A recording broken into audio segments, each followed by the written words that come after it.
You realize the impact of how you feel about yourself has on your life in all aspects, every single aspect, your relationships, how well you take care of your health, if you even prioritize it, what your body shape and fat levels are, what your professional life is like, what your finances look like, your self esteem or deciding what that is, what it's like, what your life experience is. What's yours like right now?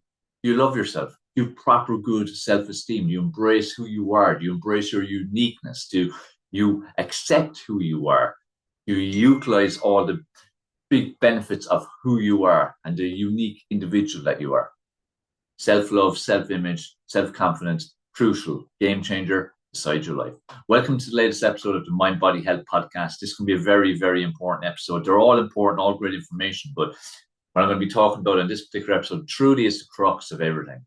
We're going to be talking about self-esteem, and the starting question, like I've already asked even, is what is your self-esteem like? And it's very key that you're honest with it, because a lot of time when I speak to people and coach people, and I'll ask them that kind of question, yeah, it's good, feel good, like myself, blah blah blah. Very kind of flimsy, kind of just yeah, without really even thinking or knowing that, not really thinking about it after I've asked the question. But because when you look at your life and your life up to this point is a result of all your decisions and actions all along the way. This is why I'm always stressing about taking personal responsibility for all aspects of your life. Where you are right now is down to what you've done, your decisions, your actions, all the way up to now, just like today will determine what your future will be like, and so on. Okay. And people and circumstances and situations all will have some kind of impact, but you decide your reaction. Now, the thing is, what impacts your reaction? Your self-esteem in a massive way. Because how you feel about yourself has huge impacts in everything that you do in life. Huge impacts on your decision. It has huge impacts in your thought process, how you perceive things and how you see things and how you understand what people mean even and what they're saying. It decides then the feelings you get as a result of that. It decides then the decisions you decide to make as a result of that, and then decides the actions you take as a result of the decisions. And that ultimately determines the results that you get based on the actions that you take. Now, if you've got poor self-esteem, how do you think your thought process is going to be? Are you going to have a very positive mindset? Are you going to have a lot of positive energy about you? Are you going to have a lot of positive energy about you and your life and what you're doing and your expectations of what you can do and what you can achieve and what you can experience in life? You won't, will you? You'll have an expectation and a belief that you're shit, basically. You don't deserve anything. Again, a lot of this at subconscious level, conscious level, that's why it's important to kind of probe and ask questions. And that's what I do with clients, and we go deep into it and to find out the real, nuts and bolts of what's making them how they are at this particular moment in time. And the reality is the vast majority of the world do not have good self-esteem. They're from poor to nearly zero self-esteem. Very few people have high self-esteem. People with high self-esteem, like true self-esteem. Now, the thing is, there's a big difference between arrogance and then being confident. Okay, big difference. Like them with arrogance, it's actually disguising a lack of self-esteem. That's all it's doing. Where people see it as, oh, so confident and all. No, actual arrogance is literally hiding poor self-esteem. It's the same as bullies. People see bullies as strong. Bullies are not strong. Bullies are weak. Bullies are trying to get joy out of hurting and upsetting somebody else and taking advantage of someone else purely because of their own lack of self-esteem.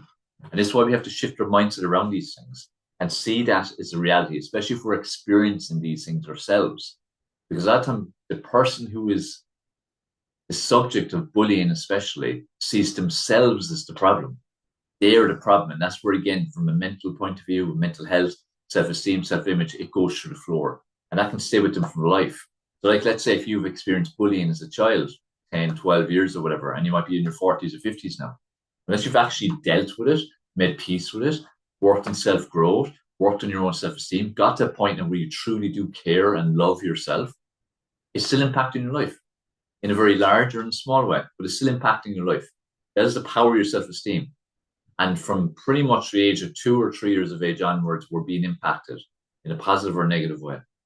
And it's very important that, again, we kind of take a good overview of our lives, look and see where it is. What are we happy with? What are we not happy with? What we'd like more of? What's adding, what's not adding, what's taking from our lives and our enjoyment, and analyze why is that the case. That's what I want you to do today is ask yourself, why am I where I am right now? As you listen to this podcast, I want you to be asking yourself this question. Why am I where I am right now? Why, what have I done to contribute to that? And then why did I do that?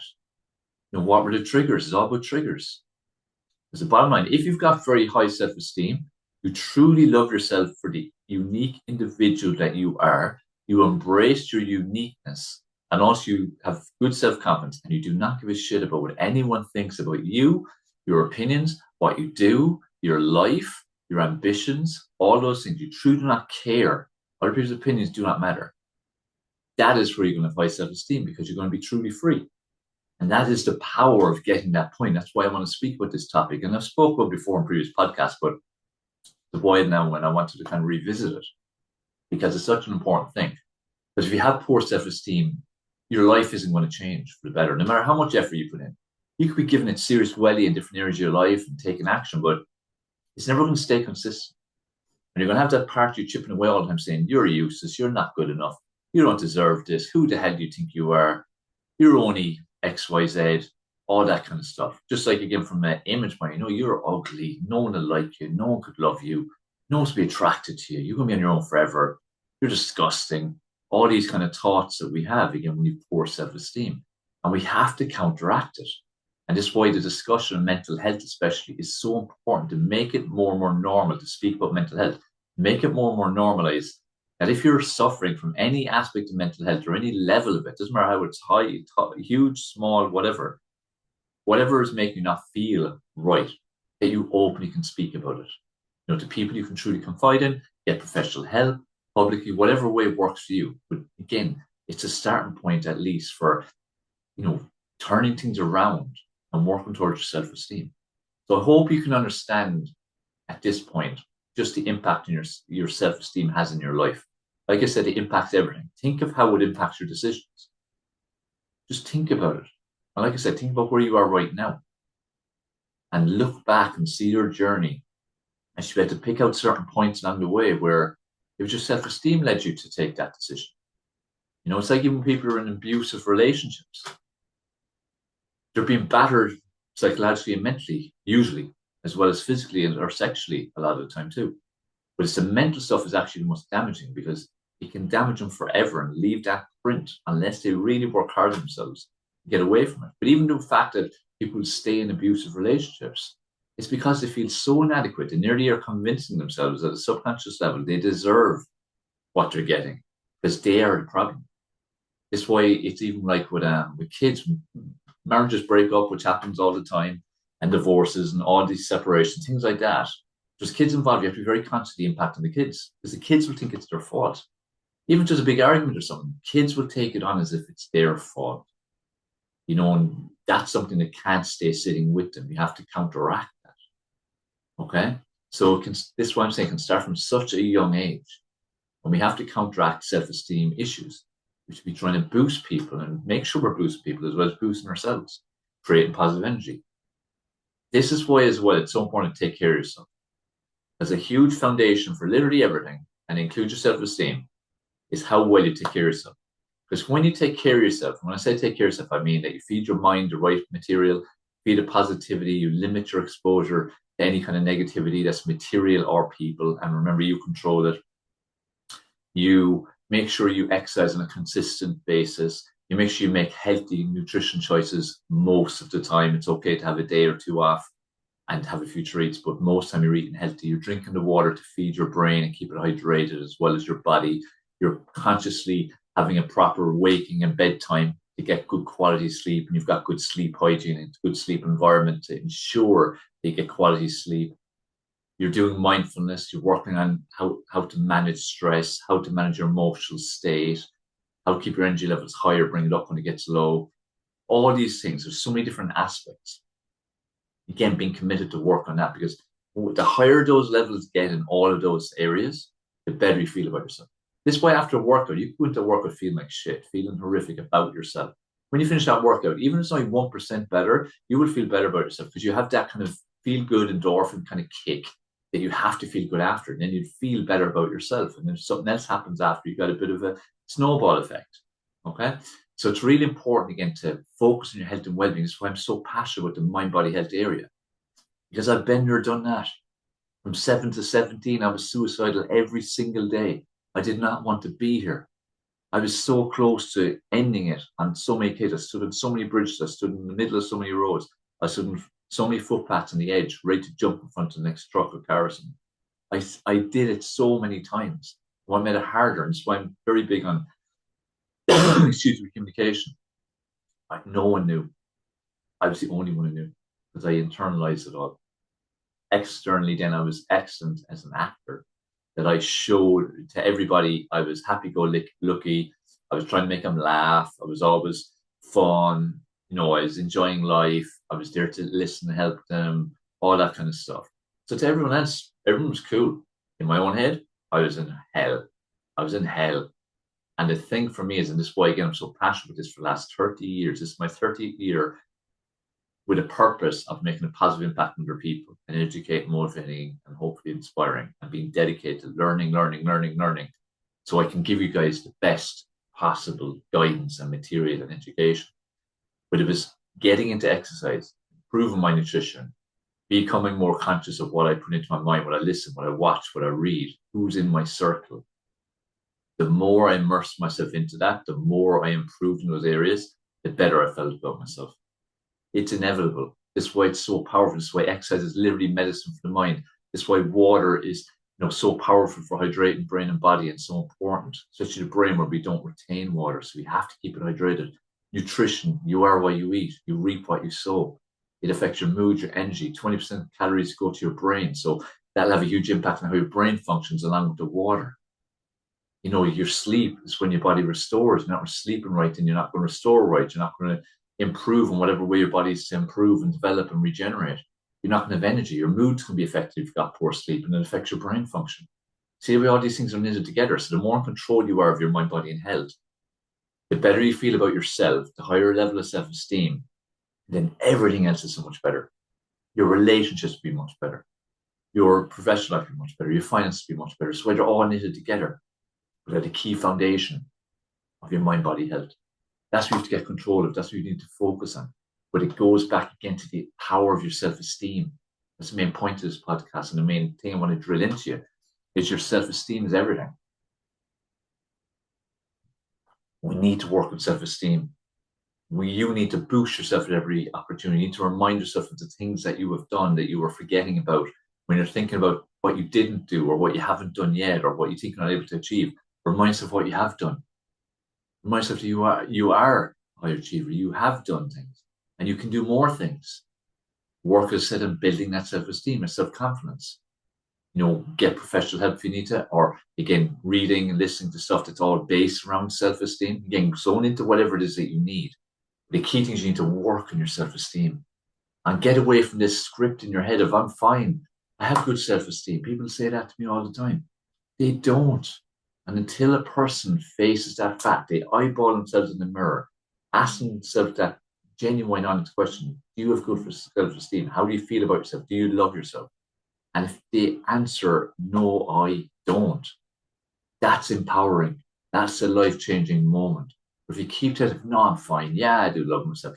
But it's not true. You're just trying to convince yourself that you do, which is going to be most people. Your life can't improve. It's like a chain to the past. It's like I said, all your decisions will be based on how you feel about yourself.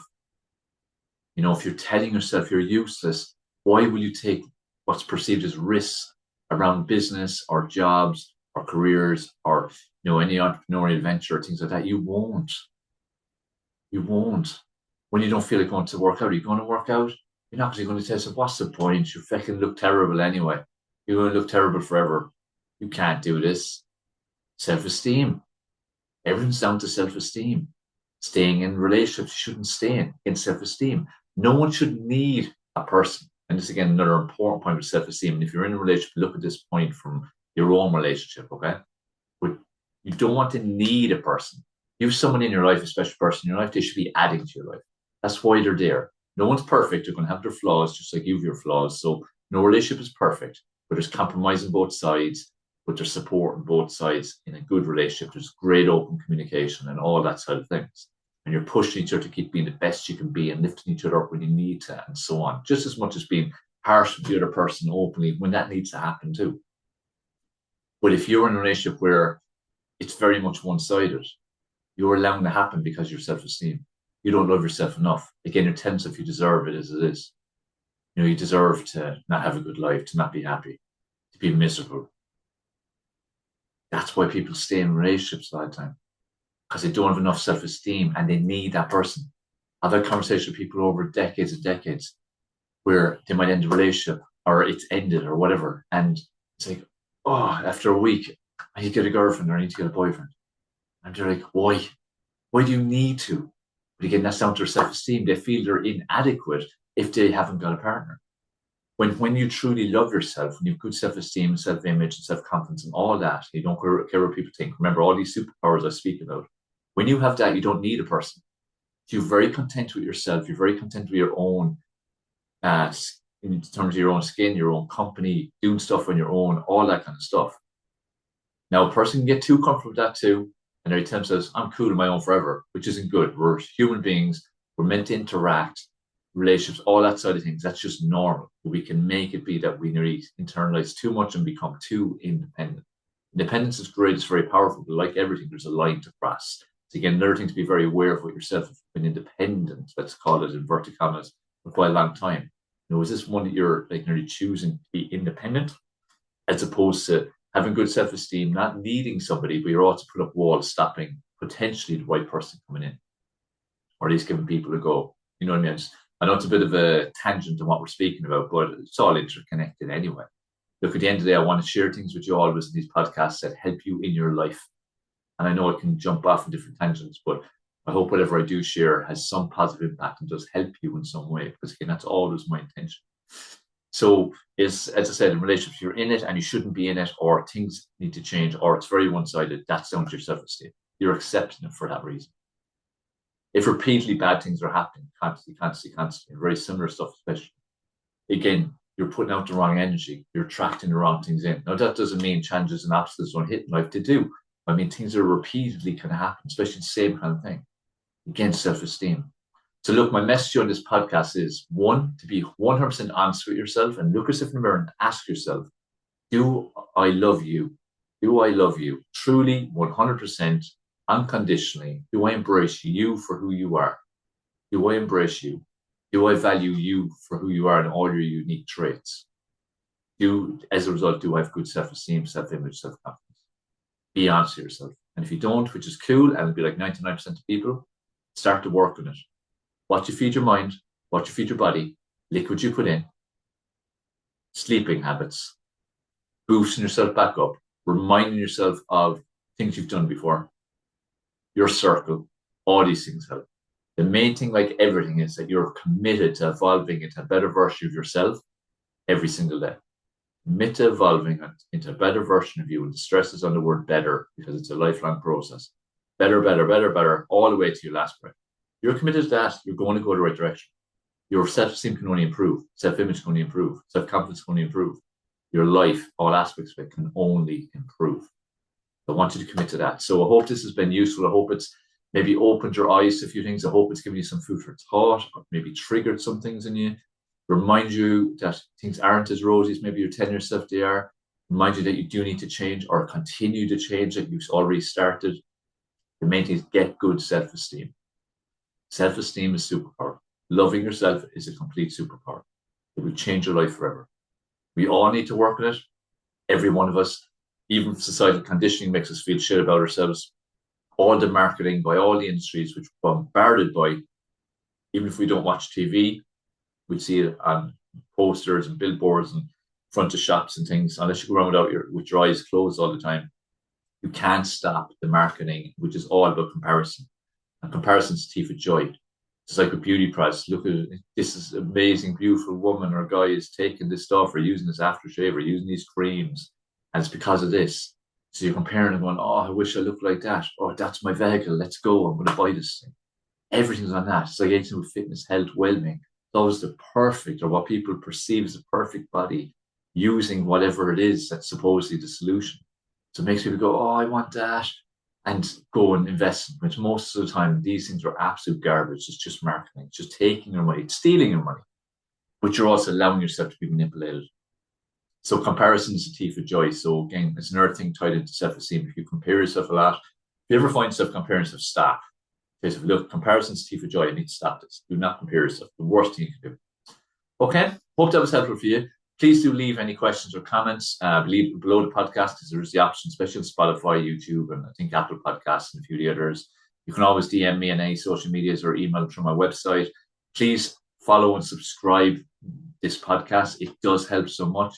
At the end of the day, we're going against algorithms, and if more followers or subscribers, it'll get more exposure, more people to see it. Hopefully, it'll be positive impact, more people to see it, and so on. So help me help other people, and you too play a role then in their transformation, their life journey, or even their life getting even 1% better. All helps. So yeah, please do that and answer the poll as well as at the end of the podcast too. It'd be very helpful. All helps me to know how I can serve you guys better. Remember, this podcast is for you. It's not for me.